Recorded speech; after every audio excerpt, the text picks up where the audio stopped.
Hello students, welcome to Unique Educare Academy. I hope so you are all fine.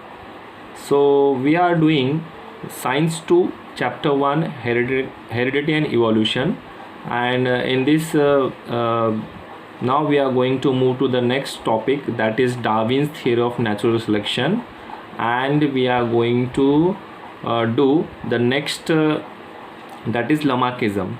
So now here moving on to the topic Darwin's theory of natural selection. Okay, so now here we see that this Darwin theory is the theory of natural selection, is the theory of natural selection which preaches the survival of the fittest.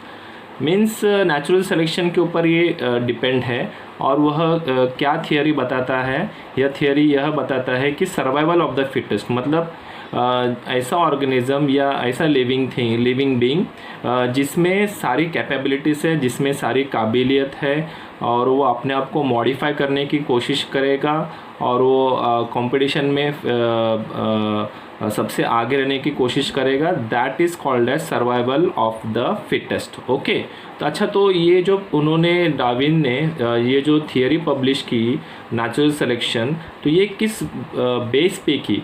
तो Charles Darwin उनका नाम था, और उन्होंने क्या किया कि innumerable specimens of plants and animals, मतलब उन्होंने प्लांट्स और एनिमल्स के काफ़ी सारे स्पेसिमेंस इकट्ठे किए, और या फिर वर्ल्ड वाइड घूम के उन्होंने उनके बारे में स्टडी किया, उनको ऑब्ज़र्व किया.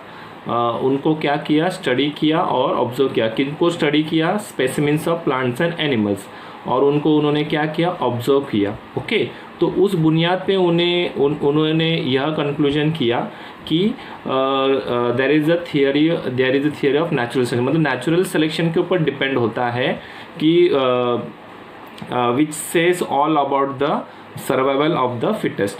नाउ फॉर दिस पर्पस, इसके लिए उन्होंने क्या किया? Darwin has published the book titled origin of species. जो भी ऑब्जर्वेशंस उन्होंने इकट्ठा किए पूरा वर्ल्ड वाइड घूमकर स्पेसिमेंस को स्टडी कर, तो वह जो है दुनिया को उनको दुनिया के सामने लाना था और दुनिया को बताना था. तो इसलिए उन्होंने एक बुक में, जिस बुक का नाम था ओरिजिन ऑफ स्पीशीज़, उन्होंने उसमें पूरा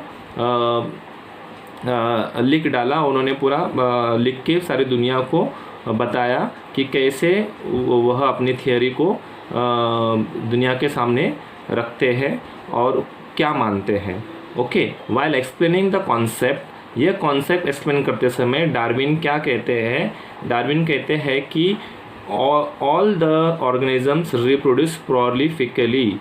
all the organism reproduce prolifically का मतलब क्या है? कि वो ऑल लिविंग ऑर्गेनिज्म जो हम होते हैं वह ज़्यादा से ज़्यादा तादाद में रिप्रोड्यूस करते हैं. जैसे कि अगर लिविंग ऑर्गेनिज्म डॉग के बारे में बात करें, तो डॉग जो है किसी एक बच्चे को जन्म देता है, कभी 2 बच्चे को जन्म देता है, कभी 3 बच्चे को जन्म देता है.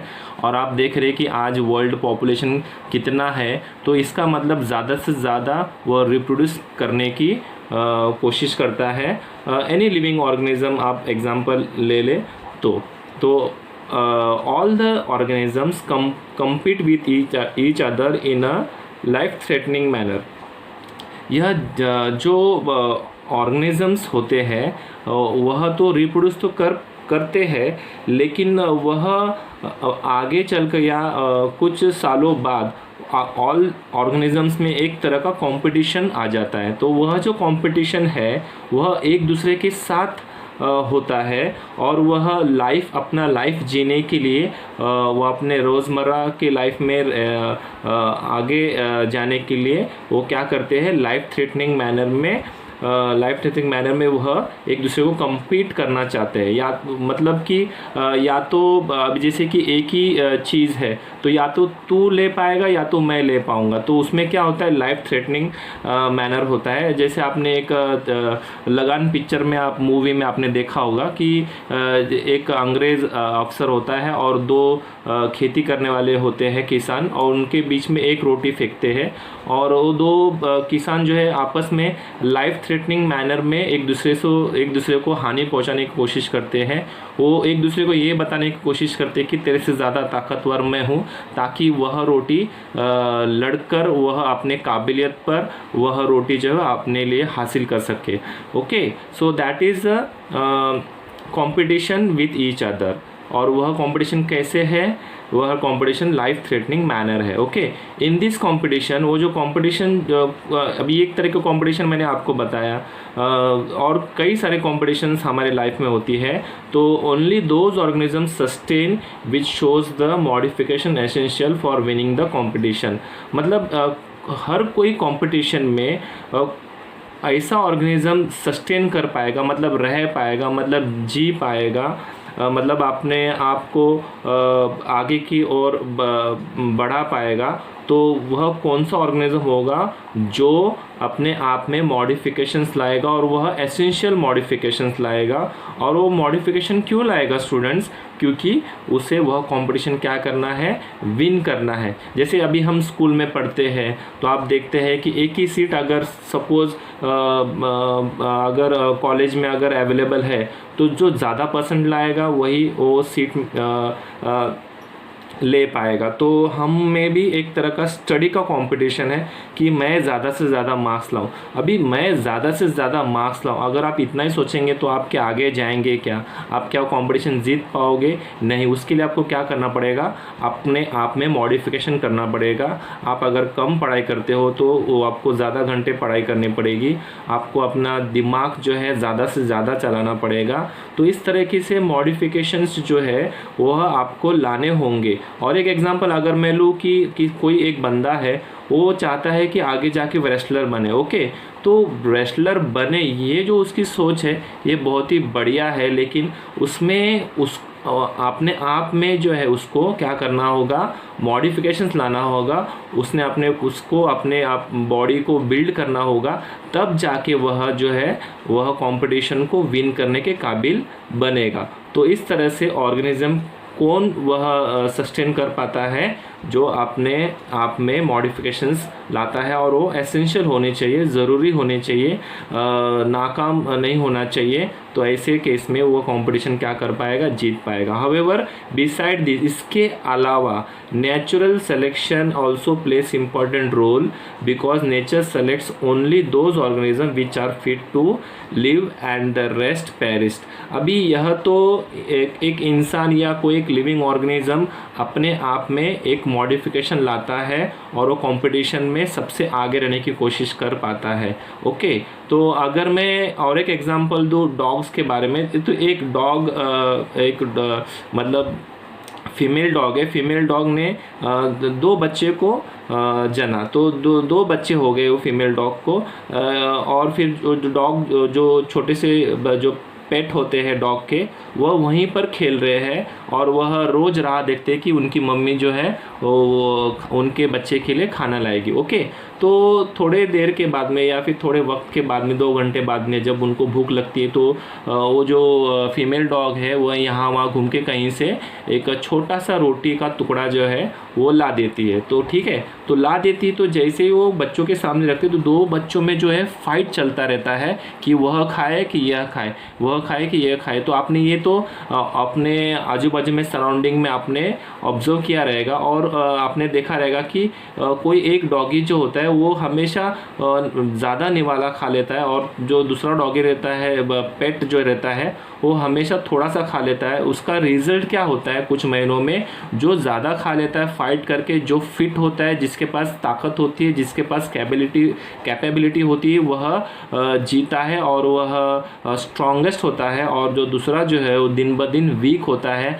और उसका नतीजा क्या होता है स्टूडेंट्स? कि वह कुछ महीनों बाद वह जो डॉगी जो होता है वो बहुत ही वीक होके क्या हो जाता है? वो मर जाता है। ओके, तो इस तरह से नेचुरल मॉडिफिकेशन जो है वह तो एक एसेंशियल बात है ही, लेकिन नेचुरल सिलेक्शन मतलब नेचर जो है वह क्या करता है? सेलेक्ट करता है कि कौन जिएगा और कौन फिट है, और जो फिट है उसी को नेचर क्या करेगा?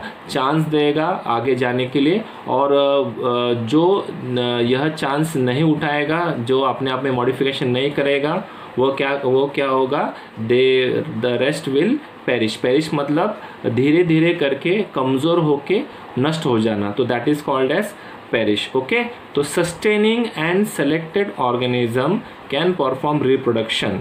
अभी सस्टेनिंग मतलब जो अभी कंपटीशन में है और जो मेहनत कर रहे हैं और अपने आप में काबिल है, उनमें कैपेबिलिटी है, ऐसे को हम कहेंगे सस्टेनिंग, जो अभी जी रहे हैं। और सेलेक्टेड ऑर्गेनिज्म, और भी सेलेक्टेड ऑर्गेनिज्म होते हैं, एक तो सस्टेनिंग हो रहे और दूसरे सेलेक्टेड ऑर्गेनिज्म, यह दोनों क्या कर रहे हैं, परफॉर्म रिप्रोडक्शन। तो ऑब्वियसली वह बड़े होंगे और वह उनके भी ऑफस्प्रिंग्स होंगे, मतलब उनके भी बच्चे होंगे, तो that is they perform reproduction and thereby give rise to new species with their own specific characters. तो उनसे जो न्यू स्पीशीज़ जो बनेगी, तो उनमें क्या होगा, उनमें अपने आप में एक तरह का स्पेसिफिक कैरेक्टर्स जो है पेरेंट्स थ्रू ऑफस्प्रिंग में जाएगी। ओके, तो Darwin theory of natural selection was widely accepted for long duration. तो यह जो डार्विन ने अभी इतने सारे जो चीज़ें उन्होंने बताई, यह बहुत लंबे समय तक, बहुत सालों तक यह थियोरी को वर्ल्ड वाइड बहुत से लोगों ने, मैक्स टू मैक्स कंट्रीज ने यह थियोरी को एक्सेप्ट किया बहुत सालों तक। ओके, तो उसके बाद में फिर और एक थियोरी आई, तो वो थियोरी पढ़ने के बाद में डार्विन थियोरी के मुकाबले वह थियोरी अच्छी लगी, तो हमने वह थियोरी को एक्सेप्ट कर लिया। पर ज़्यादातर पहले ज़माने में डार्विन थियोरी को बहुत ज़्यादा समय तक वर्ल्ड वाइड या ज़्यादातर एक्सेप्ट किया गया था। ओके, तो however some objections were raised against the theory. तो अभी यह जो थियोरी उन्होंने जो भी बताया, तो उसके अगेंस्ट भी कुछ ऑब्जेक्शंस बहुत सारे साइंटिस्ट लोगों ने जो इसी मतलब इवोल्यूशन के बारे में या स्पीशीज़ कैसे फॉर्म होते हैं उनके बारे में जो पढ़ रहे थे, उन्होंने क्या किया, वो थियोरी को अच्छी तरह से रीड किया और कुछ ऑब्जेक्शंस उन्होंने रेज किए। वह ऑब्जेक्शन कुछ इस तरह से थे, some of the main objections are, natural selection is not the only factor responsible for evolution. तो डार्विन थियोरी के मुताबिक नेचुरल सिलेक्शन जो था, मतलब नेचर सेलेक्ट करेगी कि कौन सा ऑर्गेनिज्म जिएगा और कौन सा ऑर्गेनिज्म जो है वो पेरिश होगा। पर ऐसा तो नहीं है, अभी वह ऑर्गेनिज्म, कौन सा ऑर्गेनिज्म जिएगा, जो मॉडिफाई अपने आप को करेगा, वह ऑर्गेनिज्म तो जिएगा ही, पर ज़रूरी नहीं कि वह एक ही फैक्टर जो है इवोल्यूशन के लिए ज़रूरी है।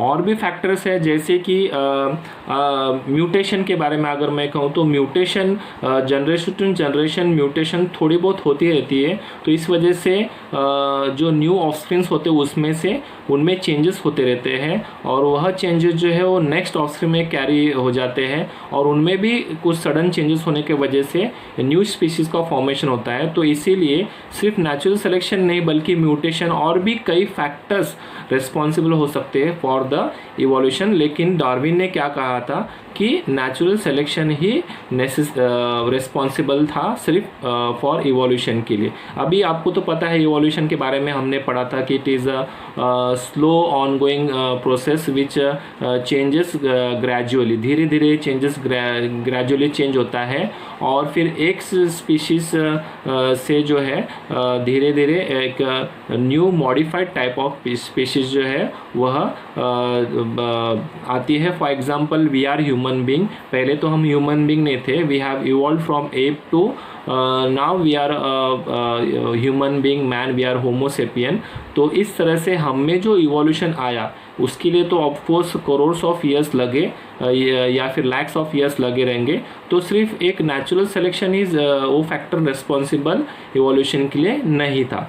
सेकेंड ऑब्जेक्शन वाज, दूसरी जो रुकावटें थी that is Darwin did not mention any explanation about useful and useless modifications. Okay, अभी जो है एक लिविंग ऑर्गेनिज्म में कुछ यूजफुल मॉडिफिकेशंस हुए, कुछ यूजलेस मॉडिफिकेशंस हुए डार्विन थियोरी के हिसाब से। ओके, बट डार्विन थियोरी के हिसाब से अगर यूजफुल क्यों हुए या फिर यूजलेस मॉडिफिकेशंस क्यों हुए, इनके बारे में जो है इसके बारे में जो है डार्विन ने अपने एक्सप्लेनेशन में, अपने थियरी या अपने बुक ओरिजिन ऑफ स्पीशीज में उन्होंने बिल्कुल उसके बारे में कुछ भी मेंशन नहीं किया। Okay, the third objection is there is no explanation about slow changes and abrupt changes.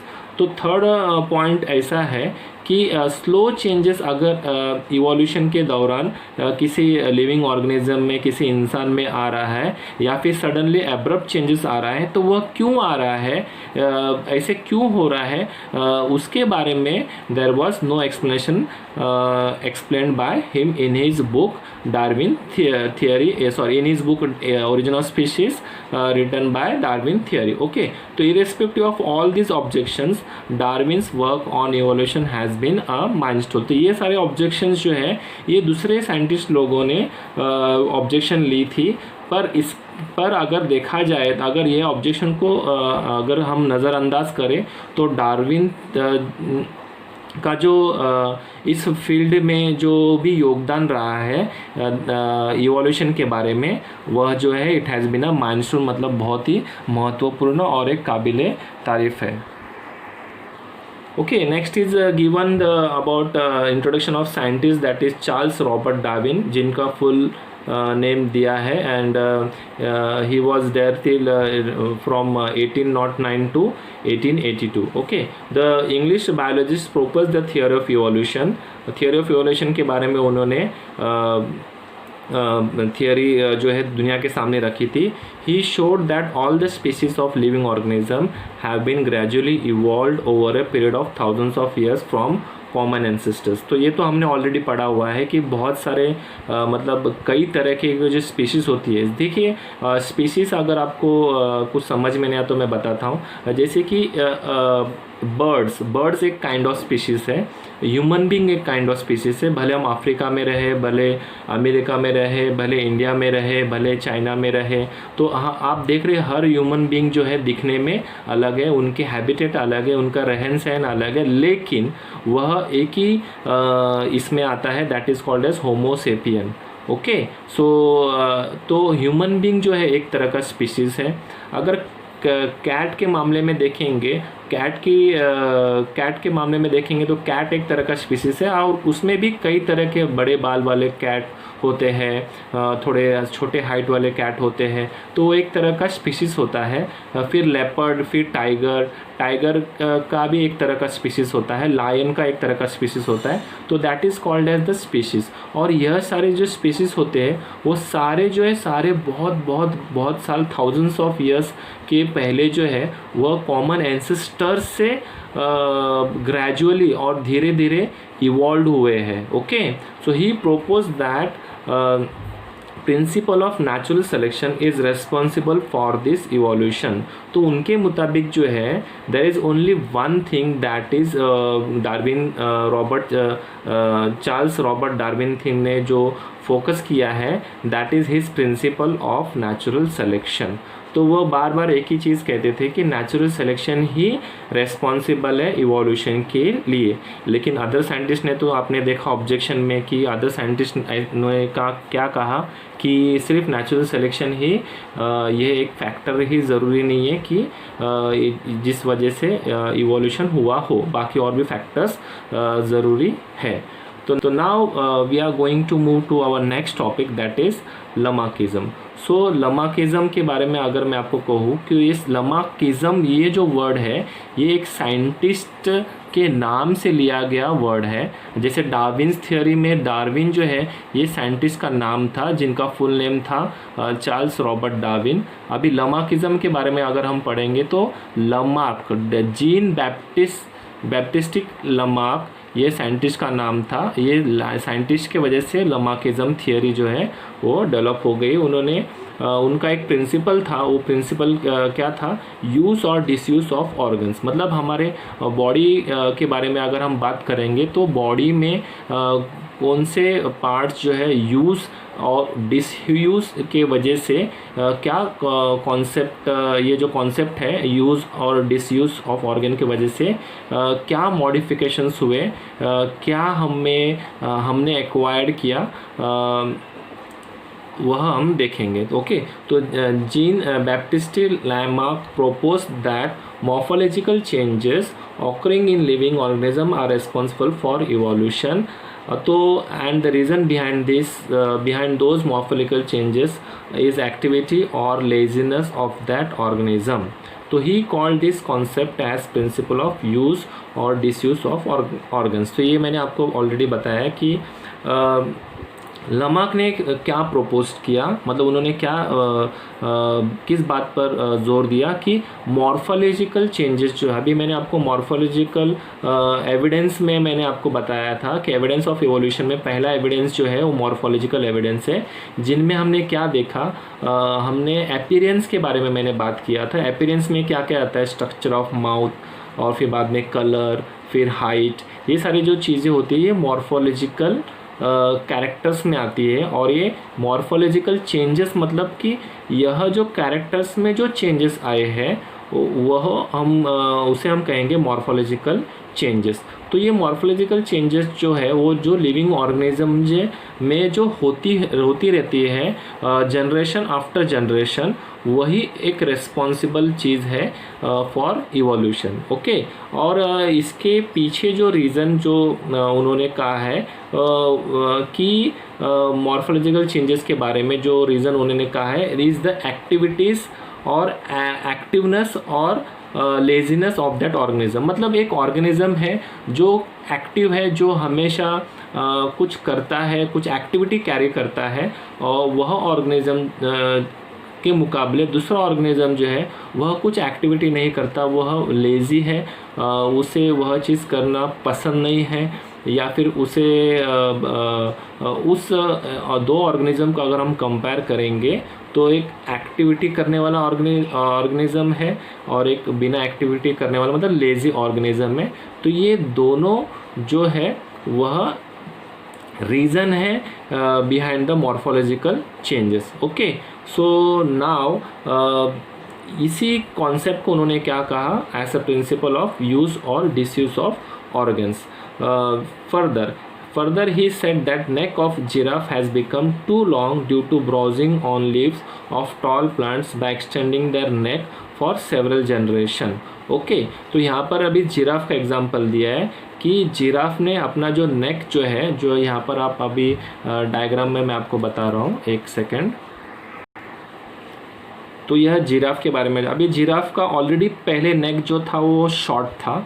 Okay, तो अभी देखिए ये जिराफ जो है, सपोज़ मान लीजिए कि ये जिराफ जो है वो फ़िलहाल जो है अभी ग्रास यहाँ पर ग्राउंड पे ग्रास होता है, वो ग्राउंड पे ग्रास खाने में वह इंटरेस्टेड नहीं है। ऐसा अगर आप एज्यूम कर रहे हो कि यहाँ पर ग्रास है, ग्रास को खाने में उसे क्योंकि उसको नेक जो है वो नीचे तक लाना पड़ेगा। लेकिन जो शॉर्ट मीडियम हाइट के और जो बड़े हाइट के जो ट्रीज़ होते वो ईज़िली वह मुंह नीचे नहीं करते हुए सामने से वह लीव्स को खा सकता है। ओके, तो यहाँ के लीव्स अगर वो ख़त्म हो गए हो तो वो क्या कर रहा है, थोड़े ऊपर वाले लीव्स जो है खा रहा है, और इस दौरान व्हाट हैपेंस, उसके नेक जो है वो अपने नेक पर थोड़ा सा प्रेशर दे रहा है, और प्रेशर की वजह से उसके नेक जो है धीरे धीरे क्या हो रही है, वह लॉन्ग होती है। और लॉन्ग होती है तो ऑल ऑफ अ सडन एक ही बार या कुछ सालों में नहीं होती है, थोड़ी सी, मान लो कि एक जनरेशन में सिर्फ 1 इंच जो है वो नेक जो है उसकी हाइट बढ़ गई हो। ओके, सो नेक, यह जो कैरेक्टर है जो जिराफ ने अपने नेक को स्ट्रेच करके हुए अपने बदौलत जो है नेक को थोड़ा सा उसने जो है वो इलोंगेट किया था, तो वह जो कैरेक्टर जो उन्होंने एक्वायर किया था, वह कैरेक्टर किसी नेक्स्ट जनरेशन में क्या होंगे, ट्रांसफ़र होंगे। ओके, ट्रांसफ़र होने के बाद नेक्स्ट जनरेशन का जो जिराफ होगा वह भी इसी तरह से अपने नेक को है स्ट्रेच करते करते आफ्टर लॉन्ग मतलब सेवरल जनरेशन, मतलब बहुत सारे जनरेशन के बाद में आप यह देख रहे हैं कि अभी के जो जिराफ है उनका नेक जो है वो सबसे टॉल होता है, और जिराफ जो है अपने नेक के टॉलनेस के लॉन्गनेस के वजह से पहचाने जाते हैं। ओके, तो यहाँ पर जिराफ के बारे में बताया गया कि वह मीडियम टू बड़े हाइट वाले ट्रीज़ के लीव्स पर ब्राउज करते करते उनके नेक पर जनरेशन टू जनरेशन मतलब प्रेशर आने लगा और वह अपने नेक को इलोंगेट करने लगे। और इस दौरान जनरेशन टू जनरेशन के बाद क्या आपको नज़र आया कि उनकी जो नेक जो है वो इलोंगेट हो गए। और अगर दूसरा एग्जांपल अगर हम लेंगे तो if we talk about iron smith तो होता है जिसे हम हिंदी में कहते हैं लोहार। तो लोहार क्या करता है, हमेशा वह लोहे के जो आइटम्स होते हैं उसको वह गर्म करके वह हैमरिंग करता है। वो क्या करता है, हैमरिंग करता है। तो हैमरिंग करते समय उसका जो पूरा प्रेशर जो है वो राइट हैंड के बाइसेप्स पर और फोर हैंड्स पर और शोल्डर पर ज़्यादा से ज़्यादा प्रेशर उस पर आता है। तो due to continuous frequent hammering movement के वजह से उसका जो शोल्डर जो है, आयन स्मिथ का शोल्डर जो है वो क्या होता है, it becomes very strong. Okay. और फिर अगर हम ईमू या ऑस्ट्रिच के बारे में बात करेंगे, आपको तो पता है ईमू और ऑस्ट्रिच कैसे दिखते हैं। एक लार्जेस्ट बर्ड होते हैं मतलब साइज़ में, और वह बर्ड तो है, इसका मतलब उसके पास विंग्स तो है, बट दिस ऑस्ट्रिच बर्ड और ईमू बर्ड जो है they can not fly in the sky. Now why they can not fly in the sky? Because of the laziness. Laziness ये जो एक्टिविटी जो लेजीनेस जो ये जो पॉइंट है, ये इस बेसिस पे जो ईमू जो है या फिर ऑस्ट्रिच जो है वो क्या करते हैं, वह उड़ नहीं पाते हैं। बिकॉज लेजीनेस के वजह से वह धरती पे चलना पसंद करते हैं, दौड़ना पसंद करते हैं, लेकिन उनको उड़ना पसंद नहीं है। तो दैट इज़ वाई उनके जो विंग्स जो है वो क्या हो जाते हैं, becomes weak due to no use. Okay, so now legs of the bird like swan and duck have become useful for swimming due to living in water. अभी हम अगर legs of the bird, अभी bird में duck जो है, swan और duck जो है, it is an example of birds also, क्योंकि उनके पास भी पंख होते हैं, but they also don't fly, no problem, but they gate modified of their legs. तो जो है उनके जो लेग्स जो है उनमें मॉडिफिकेशंस आ गए, क्योंकि वह जो है उड़ने के बजाय उनको स्विमिंग ज़्यादा पसंद है, और स्विमिंग पसंद होने की वजह से वह पानी में ज़्यादा से ज़्यादातर वह अपना एक्टिविटीज़ करते थे। तो इसके वजह से उनका जो लेग जो है वह डेवलप हो गया, मॉडिफाई हो गया, और इसे हम कहेंगे कि एक्वायर्ड कैरेक्टर्स, जिन्होंने वह मेहनत करके अपने बलबूते पे उन्होंने एक्वायर किया था। ओके। एंड स्नेक्स के बारे में बात करेंगे तो snakes have lost their legs by modification in their body for burrowing habit. तो अभी मतलब स्नेक्स के बारे में ऐसा कहा जाता है कि स्नेक्स को पहले ऐसे पैर हुआ करते थे, मतलब मान लो कि 2-4 पैर हुआ करते थे। ओके। तो उनको जो है धीरे धीरे जो उनको जो आदत लगी, वह उन्होंने लेग्स का इस्तेमाल करना छोड़ दिया, और वह ग्लाइड करने के मतलब वो ऐसा ग्लाइड करने के कोशिश में रहते थे। तो उस वजह से ग्लाइड करना वह सीख गए, रेंगना सीख गए ज़मीन पर, लेकिन लेग का इस्तेमाल नहीं करने की वजह से जनरेशन आफ्टर जनरेशन क्या हुआ, वह जो लेग्स जो है वो धीरे धीरे क्या हो गया, वह डिसअपेयर हो गया, वह पेरिश लेग्स जो है उनके मतलब नहीं रहे। Okay. So that is because of the we can say about borrowing habit. Okay, so all these examples are the type of acquired characters. तो अभी हमने एक्वायर्ड कैरेक्टर्स के बारे में कौन से एग्जांपल दे, एक तो जिराफ ने अपनी नेक को रोज़ जो है स्ट्रेच करके जनरेशन आफ्टर जनरेशन क्या हुआ, उनकी नेक जो है वो इलोंगेट हो गई, एक्सटेंड हो गई। ओके। दूसरा जो हमने एग्जांपल जो लिया आयन स्मिथ ने क्या किया, उनका शोल्डर जो है वो स्ट्रॉन्ग हो गया, किस वजह से, ड्यू टू फ्रीक्वेंट हैमरिंग के वजह से ऐसा हुआ। ये दो जो चीज़ें जो है ये एक्वायर्ड कैरेक्टर के वजह से हुआ है। ओके।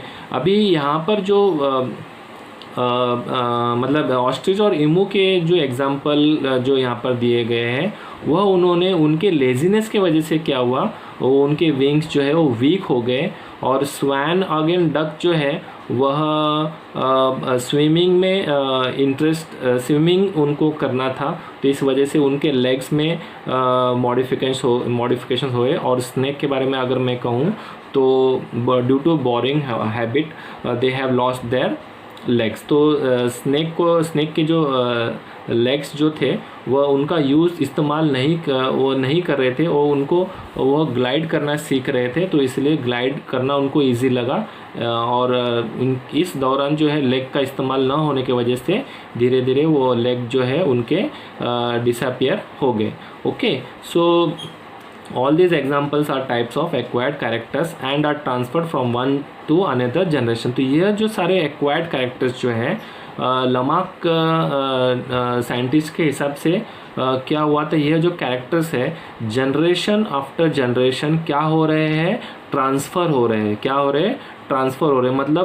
मतलब जैसे अभी आयन स्मिथ है, तो आयन स्मिथ ने अपने बलबूते पर लोहे का काम करते हुए, उसको कंटिन्यूस हैमरिंग करते हुए उन्होंने क्या किया था, अपने शोल्डर को स्ट्रॉन्ग किया था। लेकिन लमा के हिसाब से क्या हो रहा है कि उनके बच्चों में भी वह शोल्डर जो है ऑलरेडी स्ट्रॉन्ग होगा। पर आप मानते हैं क्या उनके शोल्डर जो है स्ट्रॉन्ग होंगे बच्चों के? नहीं। क्यों? क्योंकि वो बच्चे जो है जब बड़े होंगे तो उनको भी अगर उनका शोल्डर अगर स्ट्रॉन्ग करना होगा तो उनको भी किसी कंटिन्यूस या फ्रीक्वेंट हैमरिंग मूवमेंट्स में पार्टिसिपेट करना होगा, या फिर उनके पापा का जो काम है वह कैरी ऑन करना पड़ेगा। नहीं तो फिर वह जो कैरेक्टर जो है उनके पापा से उनमें नहीं आएगी। सो यह एक तरह का ड्रॉबैक था लमार्किज्म का, आगे हम देखेंगे। लेकिन फ़िलहाल लमार्क ने कहा कि यह जो एक्वायर्ड कैरेक्टर्स जो है these are all transferred from one generation to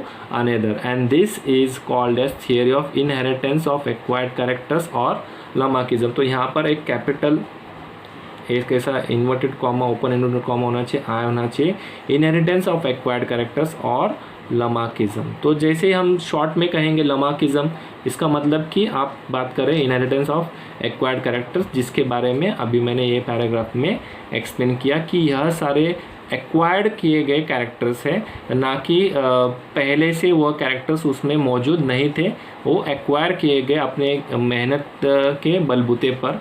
Okay, so now we are going to move to next paragraph. Here again scientist के बारे में कुछ इन्फॉर्मेशन दिए गए। Introduction of scientist Jean Baptiste Lamarck, जो 1744 से लेकर 1829 तक वह थे, और लमार्क ने क्या प्रपोज किया तो वही हमने सीखा है already, that activities of the organism are responsible for their evolution. Activities ही रिस्पॉन्सिबल होती है इवोल्यूशन के लिए। तो these French naturalist propose that each animal और plant undergoes some changes in its life span and those changes are transferred to the next generation, and such changes occur in next subsequent generations too।